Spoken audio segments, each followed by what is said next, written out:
La revue de presse internationale sur Europe 1. C'est notre réseau de correspondants et il s'étend sur tous les continents. L'information telle qu'elle est vécue à l'étranger. Bernard Delattre est à Tokyo. Bonjour Bernard. Bonjour Mathieu. Qu'est-ce qui fait la une au Japon ? Un événement tout à l'heure qui n'aura pas lieu au Japon mais au Liban. Cet après-midi, la grande conférence de presse de Carlos Ghosn. Une semaine après sa fuite retentissante de l'archipel où il risquait des dizaines d'années de prison pour malversation financière présumée.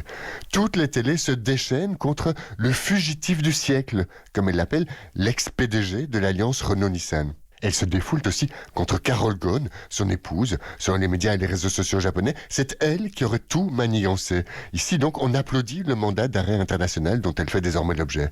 Tout à l'heure, Carlos Ghosn va descendre en flammes le système judiciaire nippon. Eh bien, ça laisse l'opinion de marbre. D'après les derniers sondages en date, seuls 12% des Japonais jugent l'ex-mania de l'automobile innocent. Bernard Delattre à Tokyo. Nous quittons le Japon un peu plus à l'est. C'est la Chine à présent avec Sébastien Le Belzic. Bonjour Sébastien. Bonjour Mathieu. De quoi est-ce qu'on parle chez vous ? Alors à la une de l'actualité aujourd'hui en Chine, c'est l'épidémie de fièvre porcine qui n'en finit plus de décimer les cheptels. Le China Daily annonce que le gouvernement va piocher dans ses réserves stratégiques une nouvelle fois pour mettre sur le marché plus de 20 000 tonnes de viande de porc. De quoi satisfaire en partie la demande et surtout faire baisser les cours puisque le prix de la viande a augmenté de 150% en un an. L'épidémie a obligé les éleveurs chinois à abattre plus de la moitié de leurs bêtes.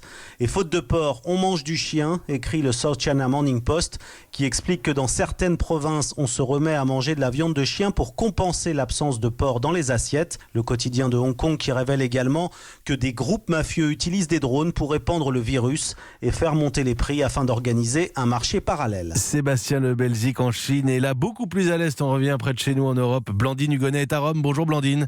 Bonjour Mathieu. Qu'est-ce qui fait la une en Italie ? Eh bien, ce sont les baby gangs qui s'en prennent aux ambulances dans le sud de l'Italie. Des médecins ont été pris en otage à Naples par une bande de jeunes, écrit il Giornale. 10 bêtes enragées qui ont menacé de les frapper s'ils n'aidaient pas un de leurs amis qui s'était tordu le genou, raconte le quotidien local. C'est une meute d'ados violents qui agissent comme des mafieux. J'ai eu peur de mourir, témoigne un médecin sous le choc dans Il Mattino. Les agressions contre les blouses blanches, c'est de plus en plus courant dans le sud, selon l'agence ANSA, qui en compte déjà 6 en une semaine. Réponse de la ministre de l'Intérieur. Des caméras seront installées dans les ambulances d'ici mi-janvier.